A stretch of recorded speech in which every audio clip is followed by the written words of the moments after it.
Voilà, béni soit le Seigneur. C'est pourquoi c'est quand on me passe chaud parce que j'ai l'intendant, je parle un peu fort.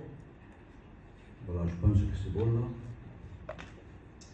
Donc je dis béni soit le Seigneur parce que moi aussi, si mon beau-fils a dit qu'il était heureux dans la joie de pouvoir être là, mais moi aussi, amen. C'est pas simplement que lui, c'est moi aussi parce que c'est la première fois que je rentre dans ce local et vraiment je suis resté avec la bouche un petit peu dire comment Dieu est grand. L'impossible devient le possible. L'impossible de l'homme devient le possible de Dieu. Amen. Quand il y a la foi. Amen. Parfois, vous savez, il y a des choses que l'homme peut faire. L'homme peut faire beaucoup de choses. Mais je ne sais pas vous, parfois, je me suis trouvé devant une impossibilité que l'homme ne peut rien faire. Ce n'est pas l'intelligence de l'homme, ce n'est pas le savoir-faire, ce n'est pas avec son argent, non, non, non, il n'y a rien à faire. Vous n'êtes pas trouvé, vous, devant des situations comme cela? Eh bien, vous savez, il ne faut surtout rien faire. Il faut juste, vous savez, lever les yeux vers le ciel et le laisser faire à lui. Et puis lui, il fait tout à merveille. Amen. Est-ce que vous êtes d'accord avec moi? Moi, je suis heureux ce soir de pouvoir être là, de voir les serviteurs de Dieu, de mon pays, mais je suis heureux de voir des frères également. Ce n'est pas que les serviteurs de Dieu. Il y a des frères, amen, et nos amis aussi, parce qu'ils comptent beaucoup, nos amis. Amen. Amen. Et merci Seigneur, mais de voir les anciens qui sont là, parce que ce soir, justement, je vais toucher un thème que j'ai à cœur il y a depuis quelque temps, de pouvoir l'apporter à Montpellier. Pourquoi Montpellier? Je suis incapable de vous le dire. Je n'ai pas prêché, vous savez, ni à Perpignan, ni... Mais je l'avais à cœur. Je l'ai à cœur. Et Dieu a permis, vous savez, bien que ce soir, eh bien, je puisse vous l'apporter. Donc, je suis heureux dans la joie de voir qu'à ma droite, il y a beaucoup de jeunes dans cette église. Amen. Eh bien, il y aura un message pour vous déjà. Amen. Vous n'avez pas peur. Vous n'avez pas peur. Parce qu'il y aura des paroles, peut-être fortes. Mais vous savez, ce n'est pas parce qu'une parole est forte qu'il n'y a pas l'amour de Dieu. Amen. Méfiez-vous, vous savez, de celui qui passe toujours la main. Et puis, à ma gauche, je vois qu'il y a des anciens. Ils ne seront pas épargnés non plus. Il y aura peut-être des paroles fortes, mais attention, ça me concerne moi aussi. Non pas parce que j'ai un titre, parce que je fais partie également d'un ancien. Vous comprenez? On ne peut pas me placer, je ne pourrais pas, si je dois choisir un groupe, je ne pourrais pas me placer là. Ça m'écraser les frères, au contraire, que Dieu les bénisse. C'est la relève. C'est la porte qui s'ouvre même pour l'église. On a besoin de jeunes. Il ne faut pas dire qu'on n'a pas besoin de jeunes dans notre église. Il faut des anciens. Cela est normal. On va le voir un petit peu. Mais si je devrais choisir un groupe, je me mettrais plutôt dans le rang des anciens, sans prétention. Malgré que j'aime beaucoup la jeunesse. Parce que j'ai l'âge. J'ai 62 ans. Bon, les frères là, ils sont plus jeunes que moi. Mais ils comptent également dans l'église. Et les anciens comptent dans l'église. Mais au milieu, qu'est-ce qu'il y a? Entre les anciens et puis la jeunesse. Que Dieu vous bénisse de vous avoir mis comme ça. Parce que ça m'aide dans la prédication. Qu'est-ce qu'il y a au milieu? Il y a quelque chose. Vous allez me dire, il y a Dieu. Non, Dieu n'est pas au milieu. Dieu est dans la jeunesse. Et Dieu est dans l'expérience. Mais il y a bien quelque chose au milieu. Il faut qu'il y ait quelque chose au milieu. Et bien il y a le conseil. Ah. Il y a le conseil. Cela ne veut pas dire que les jeunes ne savent rien du tout. Non, si, les jeunes savent. Cela ne veut pas dire non plus que les anciens en savent trop. Non, non, non, non. Les anciens en savent. Et c'est normal. Là, il y a l'apprentissage et là, il y a l'expérience. Et merci Seigneur. Mais au milieu, il y a le conseil. On va parler de tout ça si vous voulez bien. Je sais que c'est un culte, non? Mais écoutez, moi, j'apporte ce qu'il y a dans mon cœur. Si Dieu m'aurait dit d'apporter une évangélisation, malgré que je ne sais pas trop évangéliser, mais je l'aurais fait. Parce que Dieu fait comme il veut. Je me souviens un jour, à Narbonne, quand j'étais responsable de l'église de Narbonne, on faisait le culte à cette époque encore pas le dimanche matin, c'était le samedi soir. J'avais pris l'église comme ça, et après, petit à petit, je l'ai pris le dimanche matin. Bon. Et puis, j'avais appelé un ancien pour le culte. Et puis, il est venu, lui, il a ouvert sa Bible dans Jean 3,16. Et il a apporté, car Dieu a tant aimé le monde qu'il a donné son Fils. Alors, quand j'ai ouvert ma Bible, j'ai dit, mais il se trompe, il voit pourtant qu'il y a cette scène là devant. Je peux vous assurer qu'à la fin de la réunion, beaucoup de chrétiens demandaient pardon à Dieu. Dieu fait comme lui, il veut. C'est nous qu'on organise nos réunions, vous savez, trop, et qu'on ne laisse pas parfois le Saint-Esprit lui laisser faire comme lui il veut. Amen. Que le nom de Jésus soit béni. Et ça m'est arrivé, sûrement que c'est arrivé également aux anciens, de faire des réunions, d'être invité et de ne pas prêcher.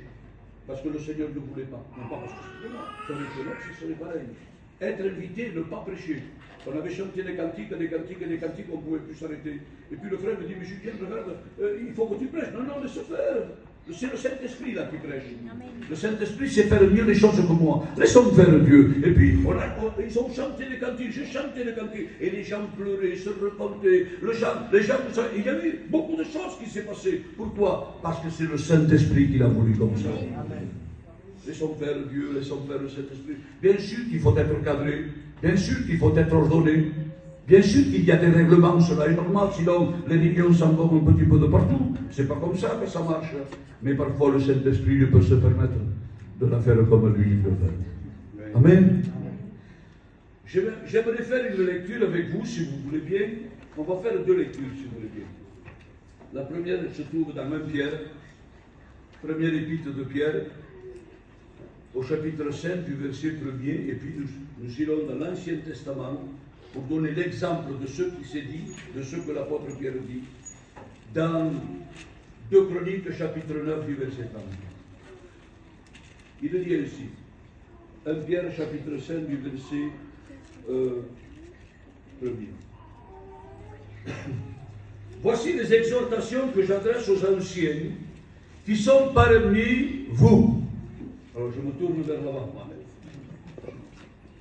Moi, ancien comme eux, témoin des souffrances de Christ et participant à la gloire qui doit être manifestée, paissez le troupeau de Dieu qui est sous votre garde.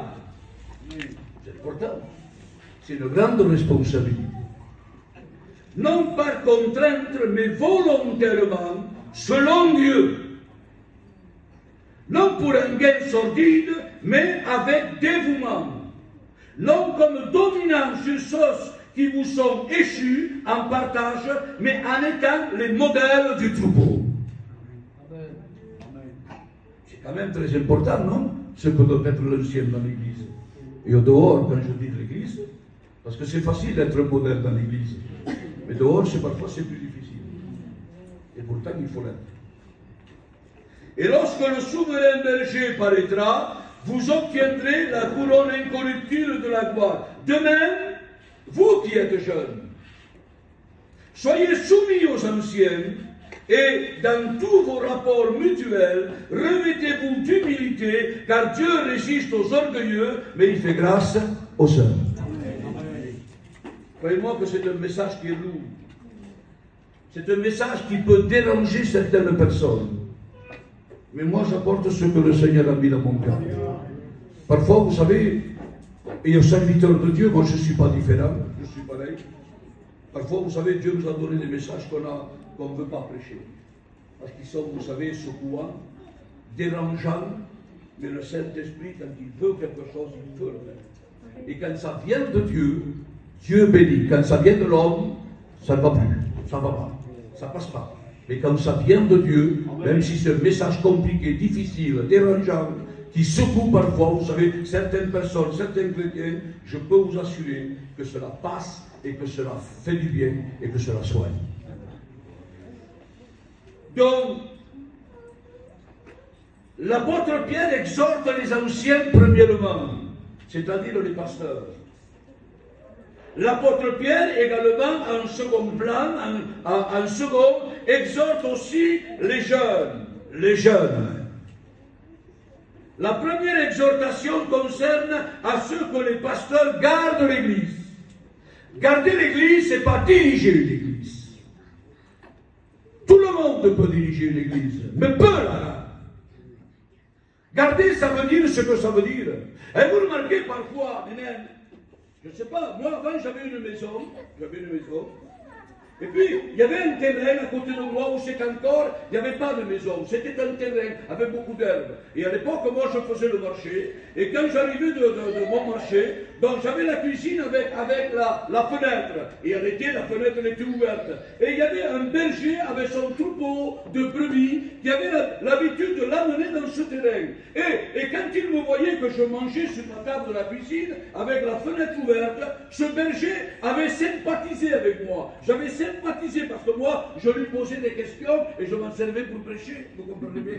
Sur les brebis, le berger, qu'est-ce que vous comprenez tout ceci? J'étais jeune à cette époque. Et puis, alors, je le voyais et il venait à côté, là, comme ça, de la clôture, et puis je lui donnais moi un petit verre pour qu'il parle avec moi. Moi, je mangeais. Et puis, je regardais quelque chose. Il parlait avec moi, il avait une discussion avec moi, mais il avait toujours un œil sur son troupeau. Et quand il voyait une brebis qui s'éloignait trop, il faisait simplement qu'un coup de sifflet, et puis la brebis revenait. Comment ça se fait ça? Et ça, je ne comprenais pas, moi. Je me disais, mais ce n'est pas possible. Mais comment vous faites, monsieur? Je dis, mais c'est que toutes mes brebis me connaissent.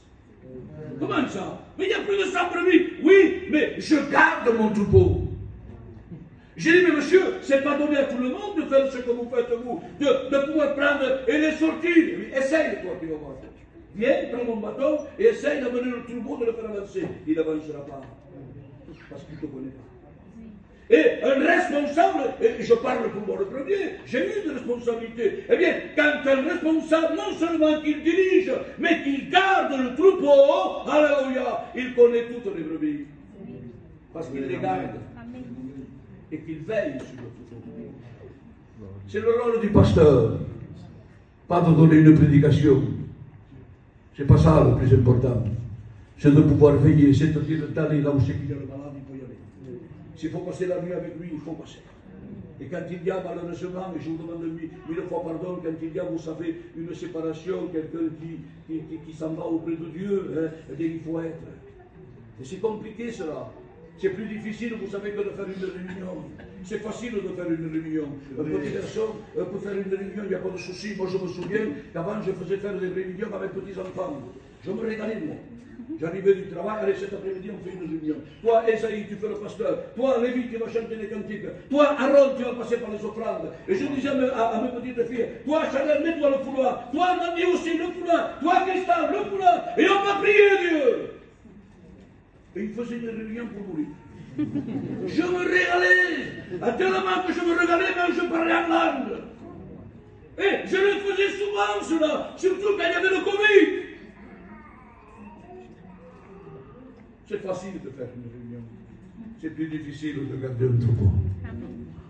En bonne santé. C'est le rôle du pasteur. C'est le rôle du pasteur. Je m'excuse, les frères, je ne vous fais pas la morale. Vous êtes des anciens, vous le faites comme ça. Comme la Bible dit, on n'est pas les fous. On le fait, amen. C'est notre travail. L'apôtre Pierre exhorte aussi les jeunes étudiants, les jeunes. La première exhortation concerne ceux que les pasteurs gardent l'Église. La deuxième exhortation concerne les jeunes, c'est-à-dire les jeunes ministères à être soumis aux anciens. Alors, je sais qu'il s'élèvera des ministères, il n'y a pas de souci, merci Seigneur. Selon le plan de Dieu, bien sûr, hein, non pas selon le désir de l'homme. Parce qu'on ne peut pas prêcher avec un désir, il faut qu'il y en ait. Il faut qu'il y ait un plan de Dieu. Trop prêche par le désir et ça ne tient pas la route. On a trop de problèmes. La deuxième exhortation concerne les jeunes ministères, les jeunes chrétiens qui veulent peut-être servir Dieu plus tard, à être soumis aux anciens. Ça, c'est très important. Et tous, je dis bien, d'un côté comme de l'autre, tous, dans vos rapports mutuels, revêtez-vous d'humilité. On doit se revêtir, c'est le manteau. L'hiver, on a un manteau. On ne sort pas sans le manteau, il faut le manteau, sinon on prend froid. Eh bien, vous savez, le manteau que le Seigneur ne veut pas qu'on laisse, que ce soit l'hiver, on doit le porter, que ce soit l'été, c'est de se revêtir de l'humilité. Et ça plaît à Dieu. Malheureusement, nous n'en trouvons pas trop maintenant. C'est pour ça qu'il y a tellement de conflits entre les serviteurs de Dieu, entre cette église avec cette église. Il y a trop de conflits. Pourquoi? Parce qu'il n'y a pas assez d'humilité. Mais s'il n'y a pas assez d'humilité, il y a quelque chose qui le remplace. Et je m'excuse du mot, je voudrais blesser personne. Et dans tous vos rapports mutuels, revêtez-vous d'humilité. Car Dieu, je dis bien, Dieu résiste aux orgueilleux, mais il fait grâce aux humbles. Et vous, il y a des jeunes qui veulent plus être commandés. On va le voir maintenant. Voilà. Ça, c'est pas le message, hein. C'est l'introduction. Donc, il y a des jeunes, vous savez, qui veulent commander maintenant les anciennes. Je ne sais pas s'il y en a à Montpellier, mais chez moi, il y en a. Nous aussi. Donc, les jeunes maintenant, vous savez, en savent plus. C'est vrai qu'ils en savent plus. Avec l'Internet, tout ça, avec la facilité, c'est des hashtags. Je ne sais pas comment ils sortent de ça. Moi, j'ai un petit-fils, vous savez, il a 21 ans, Esaïe. Il y a 2 mois qu'il s'est marié avec une chrétienne, il est chrétien lui. Vous savez, il m'apprend des choses dans la Bible, je dis, mais où tu lis ça quoi? Je ne le trouve pas moi. Moi, ça fait 40 ans que je lis la Bible. 40 ans que je lis la Bible, et je ne trouve pas ce que tu me dis. C'est pas dans la Bible ça. C'est comme ça, il faut chercher ceci, comme ça. Mais c'est pas possible ça. Mais moi, les messages, je les fais dans la Bible. Moi, l'étude, je le fais dans la Bible, moi. Je ne rends pas le téléphone. Mais comment tu fais? Sors-le. Et il me sortait des choses que je ne pouvais même pas répondre. C'est la jeunesse de Jean. La jeunesse, elle connaît trop. Mais c'est dommage, elle en connaît trop. Parce que quand on connaît trop, on n'écoute pas jamais le conseil de celui qui en sait moins, mais qui a plus d'expérience. Parce que la connaissance ne remplace, je ne suis pas contre la connaissance, mais la connaissance ne remplacera jamais l'expérience. Vous savez, un ancien, alléluia, tu peux voir pour la jeunesse un problème ici, mais l'ancien le verra comme toi ici, le problème. Mais déjà, il sait, amen, ce qu'il faut dire pour le régler, ce que ça va devenir ici. Et là, peut-être il y a du temps, là, il y a des kilomètres, il y a 1 mois, 2 mois, 1 an, 3 ans. Il ne faut pas arranger quelque chose pour l'arranger ici sur place. Si on l'arrange de cette manière et que ça va casser là-bas, ça va porter du préjudice là, il ne faut pas le faire. Parce que l'ancien voit ça, mais un jeune ne le voit pas. Et ça, c'est l'expérience. Alors, on va parler justement, et je pense que vous attendez maintenant le message, du jeune avec l'ancien et du conseil de Dieu. 2 Chroniques, chapitre 9, du verset 30. Je lis pour vous. 2 Chroniques, chapitre 9, du verset 30.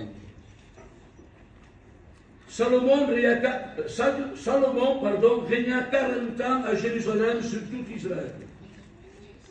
Puis Salomon se coucha avec ses pères, et on l'enterra dans la ville de David, son père, et Roboam, son fils, régna à sa place. Roboam se rendit à Sichem, car tout Israël était venu à Sichem pour le faire roi. C'était la loi comme ça. Le fils devait succéder au père. Lorsque Jéroboam, fils de Nébat, eut des nouvelles, il était en Égypte, où il s'était enfui loin du roi Salomon, et il revint d'Égypte. On l'envoya appeler. Alors Jéroboam et tout Israël vinrent vers Roboam et lui parlèrent ainsi. Ton père a rendu notre joug dur. Maintenant, allège cette rude servitude et le joug pesant que nous a imposé ton père, et nous te servirons. Voilà, vous savez, le conseil de Jéroboam, qui n'était pas copain avec son père Salomon, avec le père de Roboam, c'est-à-dire Salomon. Il l'aimait pas trop, et puis il est parti même en Égypte. Il leur dit, regardez la réponse du roi maintenant, du fils Salomon, Roboam. Regardez la réponse par rapport à cet homme Jéroboam, à ce qu'il y a demandé. Revenez vers moi dans 3 jours, et le peuple s'en alla. Le roi Roboam consulta les vieillards, c'est-à-dire les anciens, qui avaient été auprès de Salomon, son père, pendant sa vie, et il dit, que conseillez-vous de répondre à ce peuple? Et voici ce qu'il lui dit. Si tu es bon envers ce peuple, si tu les reçois favorablement, et si tu leur parles avec bienveillance, ils seront pour toujours tes serviteurs. Mais Roboam laissa le conseil que lui donnaient les vieillards, et il consulta les jeunes gens qui avaient grandi avec lui et qui l'entouraient. Il leur dit, que conseillez-vous de répondre à ce peuple qui me tient ce langage? Allège le joug que nous a imposé ton père. Et voici ce que lui disent les jeunes gens qui avaient grandi avec lui. Tu parleras ainsi à ce peuple qui t'a tenu ce langage. Ton père a rendu notre joug pesant, et toi, allège-le nous. Tu leur parleras ainsi. Mon petit doigt est plus gros que les reins de mon père. C'est fort, non? Maintenant, mon père vous a chargé d'un joug pesant, et moi, je vous le rendrai plus pesant. Mon père vous a châtié avec des fouets, et moi, je vous châtierai avec des scorpions. Jéroboam et tout le peuple vinrent en Roboam le troisième jour, suivant ce qu'avait dit le roi, revenez vers moi dans 3 jours. Le roi leur répondit durement. Le roi Roboam laissa le conseil des vieillards. Le fait de laisser le conseil des vieillards, vous savez ce qui s'est passé? Moi j'ai lu toute l'histoire, comme vous bien sûr vous l'avez lu, le serviteur aussi. Cet homme, vous savez, a fait des dégâts. Parce qu'il n'a pas voulu écouter le conseil des vieillards, c'est-à-dire des anciens. Au verset 30, nous avons lu que c'est la mort de Salomon.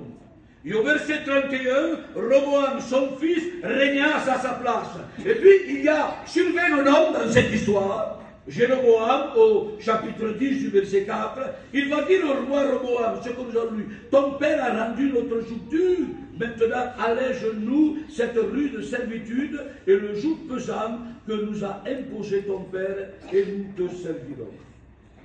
Savez-vous pourquoi Roboam n'a pas voulu écouter le conseil des vieillards? Parce que c'était un homme qui voulait diriger tout seul. C'était un homme qui n'aimait pas écouter les conseils qui allaient contre son idée, contre sa pensée, contre sa direction. Et quand un homme est borné, et quand un frère, quand une sœur, quand un serviteur est borné uniquement dans sa propre idée, dans sa propre pensée, Dieu va le traiter d'orgueilleux. Ce n'est pas quelqu'un qui est humble. Quelqu'un qui est humble, il sait écouter son frère. Une sœur qui est humble, il sait écouter le conseil, alléluia, de sa sœur. Même si ça fait plus d'années de baptême, même si tu as plus d'expérience, ma sœur, mais le conseil de ta sœur, même si elle est plus jeune, alléluia, dans sa conversion, il est très important. Est-ce que Jésus ne disait pas souvent, venez avec moi, venez les disciples avec moi, venez, venez, venez. Ils prenaient, vous savez, chaque fois Pierre, Jean et Jacques, ils les prenaient, ils avaient l'habitude de les prendre. Venez prier avec moi, venez à la montagne de la transfiguration, venez avec moi. Croyez-vous que Jésus avait besoin d'eux? Mais non, Jésus n'avait pas besoin d'eux. Il les appelle et il donne. Ça veut dire qu'ils ne savent rien, mais pourtant, c'est un message pour l'Église, qu'on a besoin des uns et des autres, qu'on a besoin d'un conseil de notre. Est-ce que vous dites pas Amen? Amen. Ah, parce que moi je suis le dirigeant, le responsable, je n'ai pas besoin du conseil de mon frère aîné. Mais bien sûr, je serais insensé de dire cela, parce que peut-être son idée, sa pensée, sa vision, sa direction, elle est meilleure que la mienne. Parce que peut-être moi je peux me tromper, ce n'est pas le titre qui fait qu'un homme c'est tout, non. Il faut savoir s'humilier. Mais quand quelqu'un, vous savez, il est orgueilleux, quand il a, vous savez, cette impermélisation d'orgueil, automatiquement, ça ne peut pas fonctionner. Et on n'est pas agréable à Dieu. On n'est pas agréable aux frères. On n'est pas agréable, alléluia, à ceux qui nous entourent, c'est-à-dire l'Église. Non, Dieu fait grâce à ceux qui sont humiliés. Amen. La Bible dit que l'humilité précède la gloire. C'est comme ça que la Bible dit, non? L'humilité précède la gloire. Et quand un homme veut faire, vous savez que lui c'est tout, il est le parfait, les autres, vous savez, non, non, c'est mon idée qui compte, automatiquement, ça se finit pas bien.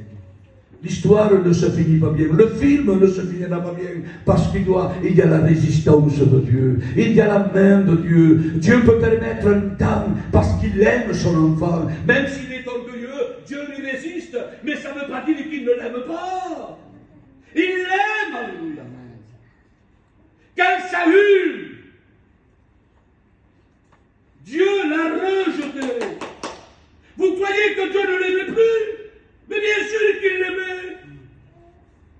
Mais il voulait lui faire comprendre, ça n'allait plus, Saül. Ça ne va pas, Saül, ce que tu fais. Tu n'écoutes pas le sacerdoce, c'est-à-dire les sacrificateurs. Tu n'écoutes pas le prophète. Tu fais toi-même les choses. Mais ça ne va plus. Alors Dieu a décidé de lui enlever la royauté. Mais cela ne veut pas dire que Saül n'était pas un enfant de Dieu. Il y enlève la royauté, il y enlève la couronne de sa tête, parce qu'il était devenu orgueilleux. Mais cela ne veut pas dire qu'il l'aimait en tant qu'enfant de Dieu. Mais lui, en tant qu'enfant de Dieu, il ne voulait pas. Il ne voulait pas, il n'admettait pas d'être un enfant de Dieu sans la couronne, sans le titre. Oh, c'est pas comme ça. Non. Dieu voulait qu'il reste un enfant de Dieu. Oui, tu t'es perdu de toi-même. Moi, je t'ai averti, tu n'as pas voulu savoir, rien savoir. Maintenant, j'ôte la couronne et je la mets sur la tête de David. Est-ce que vous comprenez cela? Mais Dieu l'aimait. Il restait toujours un enfant de Dieu. Malheureusement, qu'est-ce qu'il a fait? Il est allé se tuer. Il commence avec l'onction et il finit comment? Je vous laisse le choix de répondre parce que je ne voudrais pas vous faire peur ce soir. Quelqu'un qui se tue, c'est pas bon, hein? Je ne voulais blesser personne. Ça arrive encore aujourd'hui. Ça arrive, ça m'est arrivé dans ma famille. C'est compliqué, mais ça ne vient pas de Dieu. Et pourtant, Dieu, lui, ce qui lui donnait, c'était la couronne, la royauté, le titre. Moi, ce n'est pas le titre qui me fait que je suis un homme de Dieu. Non, non, c'est ma consécration, c'est mon c'est l'humilité, c'est ça qui fait la valeur de l'homme. Ce n'est pas un titre, ce n'est pas parce que je ne suis pas responsable de l'Église que je ne suis pas un homme de Dieu.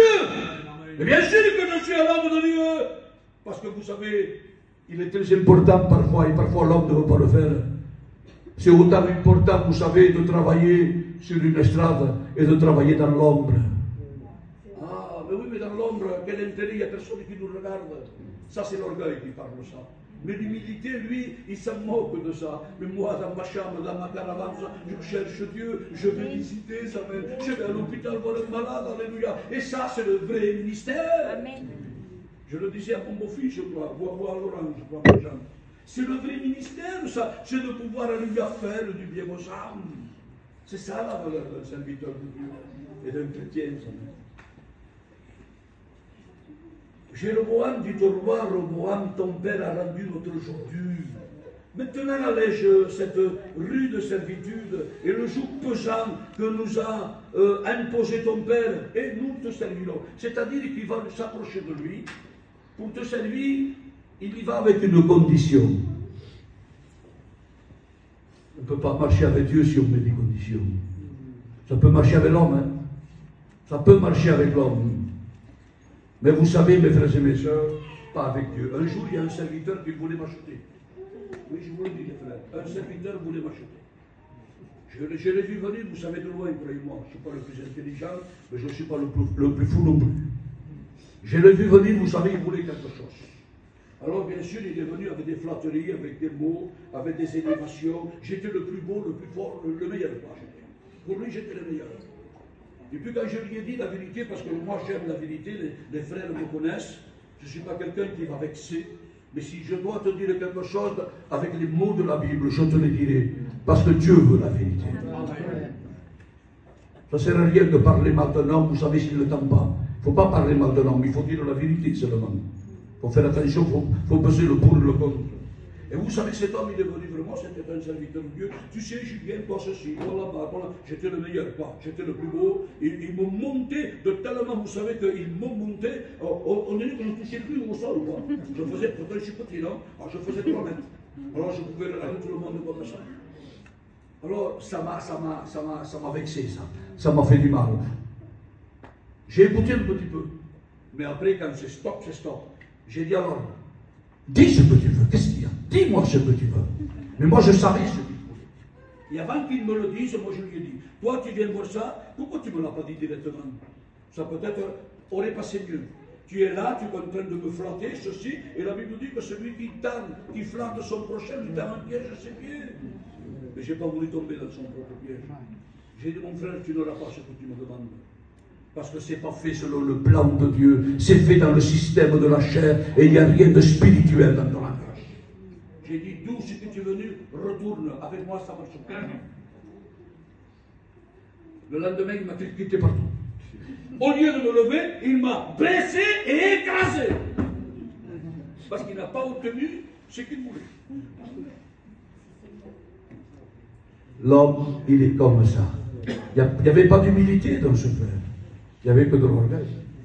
Et de la malice et de la ruse. Et un serviteur de Dieu ou un chrétien, il ne connaît pas ça. Il y va avec son cœur, avec l'humilité. Qui était cet homme, Jéroboam? Et pourquoi il s'était enfui loin du roi Salomon? Tout simplement parce que Jéroboam n'aimait pas Salomon, parce qu'il disait que lui, Salomon, était dur. Mais Salomon n'était pas dur. C'est pas vrai. Salomon n'était pas dur, il dirigeait le peuple d'après la sagesse qu'il avait reçue de Dieu. Et ce n'est pas parce qu'on a de la sagesse de Dieu qu'il faut avoir toujours, vous savez, passer de la pommade comme chez nous. La sagesse de Dieu porte, vous savez, également de l'alcool, porte des paroles fortes, mais non pas pour faire du mal, toujours pour faire du bien. Je me souviens un jour, je me suis donné, j'étais dans le jardin, j'étais en train d'arranger quelque chose, et puis je me suis donné un coup de marteau. Alors j'ai pris le doigt comme ça, et je suis allé à la maison. Mets-moi de la pommade. Non, la pommade, tu fous, non? Pas maintenant, demain la pommade. Mais non, c'est maintenant que je me suis donné un coup. Regarde, ça me fait mal, donne-moi. Mais non, tu n'as pas la pommade. Tu vas voir. Elle a sorti de notre corps. Ah, non, ça va tranquille. Non, ça va bien maintenant. Non, mon doigt, il va bien. Non, ça porte le bois. Regarde, c'est coupé. Ça peut aller mal. Porte le bois. Ah, je me fais 4 ici. Elle m'a mis de l'alcool. Ah, j'ai sauté, bien sûr. Dans la plaie. Ça fait mal l'alcool. Ça pique, ça brûle. Ah, ça fait mal. J'ai piqué une bonne fois. Mais après, vous savez, il le fallait, cet alcool. Il ne fallait pas de la pommade. Il fallait de l'alcool. Amen. Mais c'était pour quoi faire? Pour faire du mal? C'était pour faire du bien. Amen. L'alcool fait du bien quand tu le fais. Et après, dans 1 ou 2 jours après, viens maintenant, apporte ton doigt. Vous aussi, vous le faites les sœurs. Hein? Pas spécial la mienne. Ah, maintenant tu mets de la pommade. Hier tu m'as mis de l'alcool. Oui, c'est comme ça qu'il le faut, Julien. Alors il m'a mis de ça. Maintenant il faut de la pommade. Ah, mais c'est bon. Ah, c'est bien. Ah, ça fait pas mal la pommade. Hein?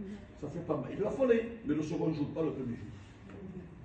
Mais ce n'est pas parce qu'elle a mis de l'alcool qu'elle voulait faire du mal. Non, l'alcool était nécessaire. Lui, Jéroboam disait que Salomon était dur. Non, Salomon n'était pas dur. Il enseignait le peuple, il dirigeait le peuple selon la sagesse qu'il avait reçue de lui-même. Parfois on dit que les pasteurs ils sont durs, malheureusement, faisons attention, il y a la sévérité, vous savez, de l'homme lui-même. Et ça ne marche pas dans l'église. Cette sévérité ne marche pas dans l'église. Elle peut marcher chez toi, mais pas dans l'église. Il faut la sévérité spirituelle. La spirituelle, elle passe. On la comprend. Moi, vous savez, j'ai été 7 ans dans le conseil de direction. Et vous savez, 4 fois par an, j'étais en contact avec le frère Jimmy qui est auprès de Dieu. Des fois, il me faisait peur. Il me cassait le genou parce qu'il me tapait comme ça sur le genou. Et je l'ai vu dans une colère terrible. Mais savez-vous que cette colère, j'ai appris beaucoup à travers sa colère. Elle me faisait du bien. Elle m'édifiait, cette colère. Parce que ce n'était pas une colère de lui-même. C'était une colère pour les choses de Dieu. Et ça passait comme une lettre à la poste. Et puis là, il était furieux. Et parfois, je disais mon conseil, mais arrêtez, il va mourir. Arrêtez, laissez-le tranquille. Mais c'était quelque chose, vous savez, selon le plan de Dieu.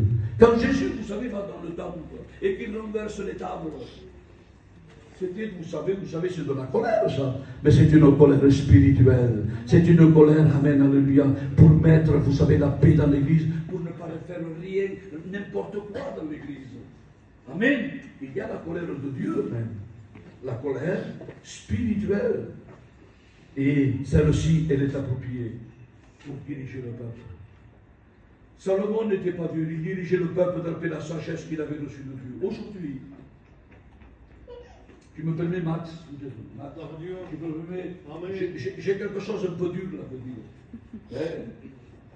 Hein, Laurent? Je le dis. Je m'engage. Même si les frères ne m'inviteront plus, mais c'est dans le message et je veux le dire.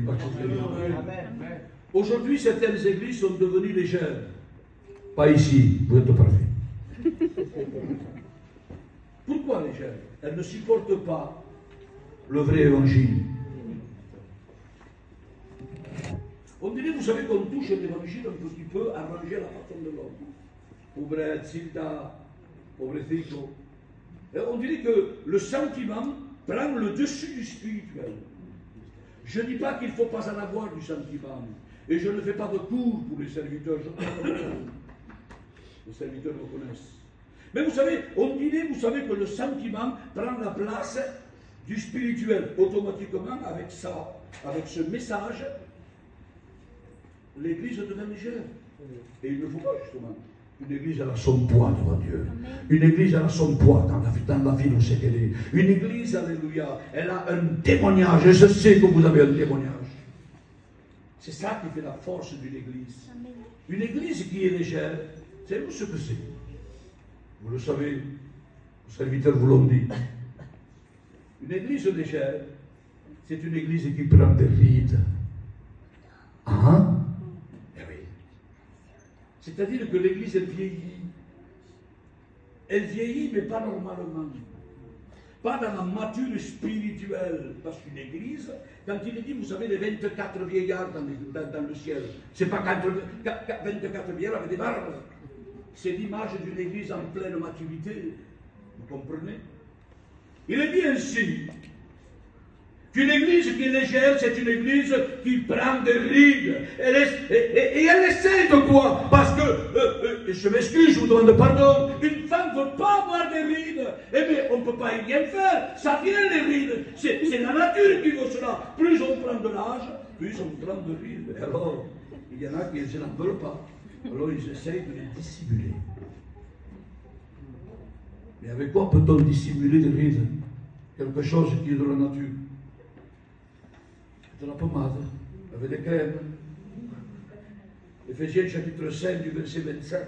Pour faire paraître devant lui cette église glorieuse, sans tache, ni ride, ni rien de semblable, mais sainte et irréprochable. Voilà comment nous devons être devant Dieu si nous voulons partir auprès de Dieu. Faisons attention, et je sais que vous faites attention, surtout à Montpellier, je sais que vous y veillez ça. Mais je le dis parce que moi je parcours les églises. Je m'en vais à droite à gauche. Et parfois, vous savez, il y a des églises que même on ne peut pas mettre le pied. De tellement que ce n'est plus des églises, c'est des mariages. De tellement que la musique, vous savez, c'est des cantiques. Mais alors, vous savez, c'est un orchestre. C'est quelque chose de terrible. L'église devient légère. Et parfois on laisse rentrer. Je sais qu'à Montpellier, je sais que vous êtes correct, et je le sais, merci Seigneur, et c'est comme ça qu'il faut être. Mais moi je me mets un petit peu partout. Hein. La dernière fois, vous savez, j'ai pris, vous savez, un beau-fils à moi, l'autre beau-fils, qui est pasteur, et j'étais fatigué, je devais prêcher, je dis, viens avec moi, tu prêcheras pour moi, il est venu. Et j'ai pris deux frères de l'Église. On est allé dans une certaine église, je ne dis pas le nom, peu importe. Alors vous savez, les frères, quand ils ont commencé à regarder ça, ils ont fait ça et ils m'ont fait ça moi. Et qu'est-ce qu'on fait? On reste là, on s'en va, qu'est-ce qu'on fait? Je dis pas, tranquille, tranquille, Dieu va parler par la parole de Dieu. Et Dieu s'est servi de mon beau-fils, et ils ont compris beaucoup de choses. Faisons très attention, une église, notre église, amen, c'est l'église de Dieu. Ce n'est pas l'église de l'homme, ce n'est pas l'église de président, c'est l'église de Dieu. Et on ne peut pas faire ce que nous voulons dans l'église. Donc, il n'y a pas besoin dans cette église, alléluia, de mettre de la pommade là nous sommes, il n'y a pas de ride. Quand il n'y a pas de ride, il n'y a pas besoin de mettre la pommade, amen. Pourquoi? Parce que nous mangeons la parole de Dieu, l'enseignement de Dieu. Même si parfois il y a des choses qui sont très difficiles à accepter, eh bien Seigneur, je l'accepte parce que je t'aime. Pour faire paraître devant lui cette église glorieuse sans tache ni ride, ni rien de semblable, mais sainte et irréprochable. Quelle a été la réponse du roi Roboam? Je vais essayer de faire vite. À Jéroboam, tu lui as posé cette question. Ton père nous a tués, ton père, c'était trop dur. Essaye d'alléger, puis nous te servirons. Regardez la réponse de Roboam, du fils de Salomon. Revenez vers moi dans 3 jours. Je n'ai pas compris cette réponse. Je ne l'ai pas comprise. J'ai essayé de l'analyser et de chercher. Le roi ne répond pas de suite. Il aurait pu le faire. Il est roi. Il aurait pu répondre de suite. Mais non, il ne répond pas. Il ne répond pas. L'apôtre Paul dit ainsi, Ne faites rien avec précipitation. C'est comme ça les frères qui disent. Ne faites rien avec précipitation, surtout les anciens. Paul met en garde l'Église, voulant dire surtout les dirigeants. Ne faites rien avec précipitation. Lui, Roboam, là, il fait quelque chose qui est juste. Tu me demandes ça chez Roboam, attends, je vais attendre 3 jours. Reviens vers moi dans 3 jours. C'est-à-dire qu'il veut réfléchir.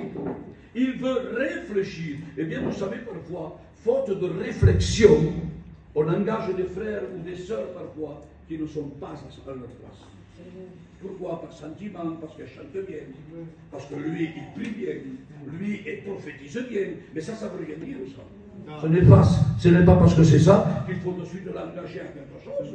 Combien il y en a qui sont mordus de doigts, qui ont fait monter des élèves, vous savez, des jeunes aux études, qui malheureusement, maintenant, c'est quoi? C'est l'idiot.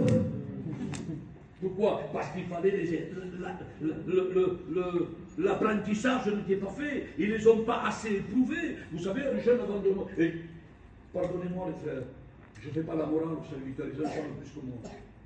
Mais parfois, vous savez, un jeune avant de faire monter, il faut le prendre, il faut le stuffer. Enfin, tout ça, il faut faire esprit, faites-le tomber. Il ne faut pas de, hein. Il pleut, mettez-le dehors. Ça ne parle plus. Bien le camion. Mais nous, c'est pas ça parfois. Vous comprenez? On les éprouve pas assez. C'est des petits agneaux quand ils veulent monter. Mais après, quand ils descendent, ils se sont transformés en lions. Oh, je comprends pas. Mais une brebis, pourtant, c'est tout. Mettez la main dans excusez-moi le mot, je vous demande pardon. Dans la gueule d'une brebis, elle ne vous mord pas. Pagueu-lui, donnez-lui une côte de peu. C'est une place contre vous autres. Non, elle est tranquille, elle ne sait pas se défendre, c'est pas dans son caractère. Mais faites ça, vous savez, le lion, même qu'il ne dort pas, il vous mange le pied. Il faut faire très attention. Lui, il réfléchit. Parfois, nous faisons les choses sans réflexion, sans réfléchir. Proverbe chapitre 16 du verset 20. Celui qui réfléchit trouve le bonheur. Proverbe 20, 11. La réflexion veillera sur toi, l'intelligence te gardera. Amen. Verset 6, après avoir réfléchi, il va consulter les veillards. Ah, Roboam, tu fais quelque chose d'extraordinaire. Tu as fait une bonne chose là. Tu vas vers les veillards, c'est-à-dire les anciens. La réflexion de Roboam, elle est bonne. Il leur demande, que conseillez-vous de répondre à ce peuple? Verset 7. Regardez comment les anciens gémis, ils vont répondre, roi Roboam. Si tu es bon envers ce peuple, et si tu les reçois favorablement, et si tu leur parles avec bienveillance, ils seront pour toujours avec toi. Qu'est-ce que cela veut dire? Les anciens, donner à comprendre au roi, je l'ai marqué sur ma page, qu'il fallait garder la même direction de son père Salomon, mais qu'il le fasse comprendre avec de la bonté et de la bienveillance. Pourquoi? Parce que Roboam n'avait pas reçu la sagesse de son père.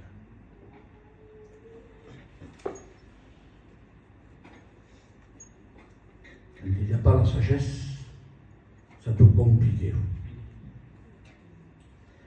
Roboam laissa le conseil des anciens parce que ce conseil ne lui satisfaisait pas. Vous voyez, quand quelqu'un, je m'excuse du mot, je vous demande pardon, quand il a un petit peu, vous savez, de l'orgueil en lui-même, qui se croit quelqu'un, quand un conseil ne lui va pas bien, il ne le prend pas. Il ne dit rien. Ah d'accord, mais il ne le prend pas. Il ne le médite pas. Il ne le tourne pas. Il n'essaye pas de comprendre. Non, moi je veux comme ça, c'est comme ça. Même si ça ne va pas. Ça s'appelle l'orgueil, c'est pas lui. Pourquoi il fait ça? Ça ne lui satisfait pas parce qu'il est orgueilleux. Il veut être plus que son père Salomon. Il veut aller au-dessus de son père Salomon.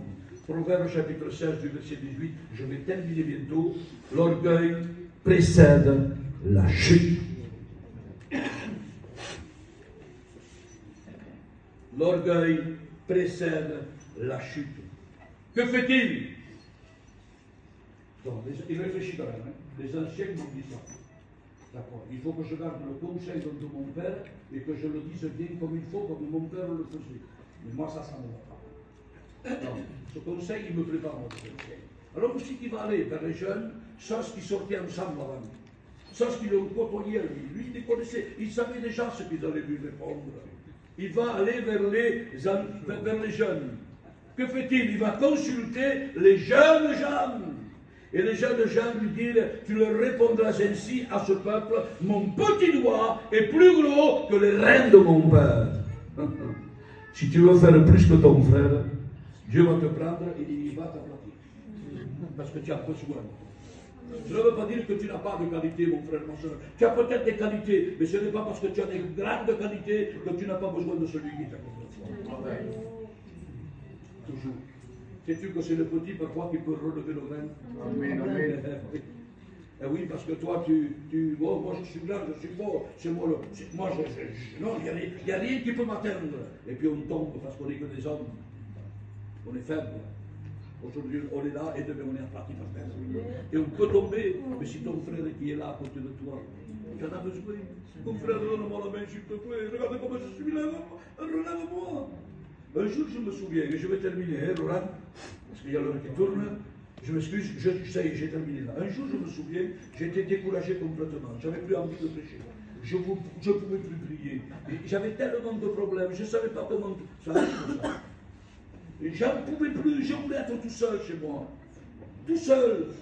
Cette vie, ça arrive, c'était une période difficile pour moi. J'étais prédicateur pourtant. Et puis voilà qu'un camion tout coupé, un fourgon chargé de ferraille, il vient un serviteur bien plus jeune que moi, avec plein de cambouis dans les mains. Plein d'huile dans les mains, il venait de faire la ferraille, le pauvre. Et quand je l'ai vu, moi je l'ai reconnu. Je dis, oh, qu'est-ce qu'il vient de là maintenant? Ah, j'étais tranquille. Et pourquoi il vient maintenant? Je voulais voir personne. C'était comme ça. Mais il vient. Je le fais rentrer, bien sûr. Je le dis, c'était le frère Miguel que les signale. Il me dit, alors Miguel, ça va? Oui, ça va, je dis. Regarde, je suis allé à la ferraille. Je ne comprends pas, tout d'un coup, j'ai senti l'Esprit de Dieu en moi. Et je me suis mis à côté de la route et j'ai prié pour toi. J'ai vu que tu étais assis dans ton canapé et que tu pleurais. Que tu n'avais plus la force de prêcher, que tu n'avais plus la force de prier, je ne sais pas, que tu étais vraiment découragé. Dieu m'a fait voir cela. Alors qu'est-ce que j'ai fait? Je m'en suis retourné. Je ne suis pas allé, j'ai chargé un peu, mais je suis retourné parce que le Saint-Esprit me disait d'aller chez toi. Et moi, je ne voulais pas qu'il rentre. Il est rentré, vous savez. Quand il m'a dit ça, je vous le dis de tout mon cœur. Je peux regarder ses mains qui étaient pleines d'huile, pleines de conduit. Je l'ai serré, je l'ai serré comme ça, je l'ai embrassé. Je lui ai dit, c'est Dieu qui t'envoie, mon frère. Quand il y a un frère encouragé, ne le jugeons pas. Allons le trouver, allons prier avec lui, allons l'embrasser, allons boire un café avec lui. Ne sont pas de prendre des pierres, de le lapider. Amen. Ça ne sert à rien, ça. La vérité, il faut le dire. Hein. Attention. Mais vous savez, l'apôtre Paul, quand il va voir ses frères, il reprit courage. Et quand je l'ai vu, là, vous savez, dès que je l'ai touché, vous savez, j'ai dit, non, je te tiens, prie pour moi. Et il a prié pour moi. Je peux vous assurer que ce poids, il est parti. Amen. Que ce découragement, il est parti. Alléluia. Alors quand j'ai fini de prier, vous savez, ma compagne n'était pas là. Elle était allée faire les papiers, j'étais tout seul. Vous savez ce que j'ai fait? Alors vous savez, je lui ai fait du café. Pourtant, chez moi, je ne sais rien faire. Hein? Je lui ai fait du café. J'ai sorti le meilleur gâteau, le chocolat. Je sortais tout. Je dis, non, je dis, il y a je vais manger maintenant. Non, reste avec moi. On va prier ensemble. Et dès qu'il est parti, j'ai pris ma Bible de nouveau. Amen. Alléluia. Ah, que c'est bon. Déjà lui dire, tu leur répondras aussi à ce peuple, mon petit doigt est plus gros que le rêve de mon père. Non, mon frère, tu n'es pas plus grand que ton frère. Et l'autre n'est pas plus grand que toi. On a besoin de nos anciens. On a besoin de leur conseil. On a besoin des conseils des frères. Parce qu'ils ont de l'expérience. Je me tourne vers vous, la jeunesse. Si vous avez besoin de conseils, n'allez pas voir la jeunesse. Bien sûr, tu dois vous donner des conseils. Allez voir vos anciens. Nous sommes toujours là pour vous aider, pour vous former, pour vous donner une direction. Parce qu'ils sont appelés à ça. Roboam, sa vie s'est terminée très mal. Il n'a pas voulu écouter le conseil des anciens, il a voulu plutôt écouter le conseil des jeunes. Et ce conseil l'a fait amener dans une direction terrible. terribles, a fait des choses, vous savez, abominables aux yeux de Dieu. Donc, s'il vous plaît, je m'adresse à la jeunesse. Dieu vous a fait grâce d'avoir avec vous des anciens. Eh bien, n'avez pas peur d'aller chez eux, de boire un café, de les écouter, parce que c'est bon de le faire. Amen. Prions le Seigneur, notre Dieu, notre Père. Ta parole a été prêchée dans la fatigue du corps, peut-être, c'est vrai.